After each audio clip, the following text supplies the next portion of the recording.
पर पीलिया और उसके साथी हार मानने के लोग नहीं है। ढूंढते ढूंढते वो लोग एक आदमी से मिलता है जो उन लोगों को बोलता है यहाँ यूनिकॉर्न को नहीं दिखा। पर अचानक पीलिया चमत्कार हुई कुछ यूनिकॉर्न की पोटी दिखती है और क्राउस पोटी को अपनी एक थैली में भर लेती है। साथ साथ वो आदमी यूनिकॉर्न में बदल गया था। यूनिकॉर्न के साथ उन लोगों की अब लड़ाई होती है और किसी तरह वो तीनों वहाँ से भाग लेता है। दादी अब एंटीडोट बनाने की काम शुरू करती है। तो एंटीडोट पिलाते ही राजकुमार फिर से इंसानों में बदल जाता है। वही पीलिया क्राउस को अब अपनी सच्चाई बोल देती है, पर क्राउस उससे बहुत ज्यादा गुस्सा हो जाता है। पीलिया उस मनाने के लिए बाहर जाती है, पर तब तक देखता है सेनापति अपनी सेना लेकर जंगल में पहुंच चुका है। सेनापति उस गुफा को आग लगा देता है। ऐसे करके एक तीर आकर पीलिया को लग जाती है और राजकुमार फेंक देता है ब्रिज के नीचे। उन दोनों को जंगल में छोड़कर सेनापति सबको लेकर राजमहल कर सेनापति ये बोलता है पीलिया ने दादी के साथ मिलकर रोलैंड को मार दिया है।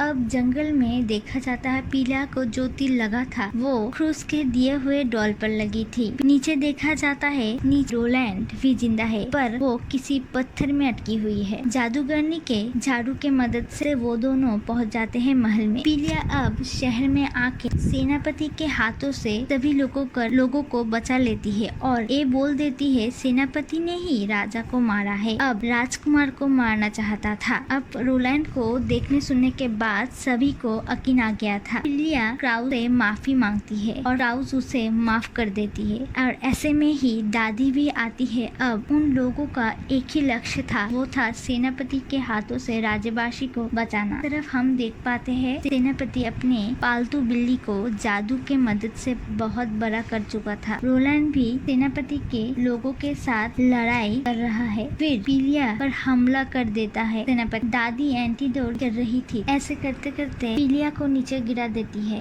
पर क्राउस के आने से पीलिया बच जाती है और आकर गिरता है राजा के एक बड़े से स्टैचू के पास। स्टैचू के ऊपर मंगूस किसी तरह वो एंटीडोट बचा लेता है और सेनापति उसे तोड़ देता है। पर पीलिया को आइडिया आती है और एक हड्डी में केमिकल लगाकर सेनापति के जो पालतू डॉग को खिला देता है। फिर वो अपने रूप में आ जाते हैं। स्टैचू अब पूरी तरह से टूट रही है और पीलिया को सेव करने क्राउस नीचे गिर जाता है। स्टैचू गिरने के कारण सेनापति सभी लोगों के साथ भाग चुका था। अब ढूंढने लगती है पीलिया। बाद पता चला क्राउस जिंदा है। ऐसे करके पीलिया, मंगूस, बफून, क्राउस सभी लोग बच गए। दिखाई जाती है शहर अब नए तरीके से सजाई जाती है। जादूगरनी को रखा जाती है ताकि शहर के दूसरे बच्चे को अच्छी जादू सिखा सके। रोलैंड अब एक अनाथालय भी बनाया था जिसमें शहर की बाकी अनाथ बच्चे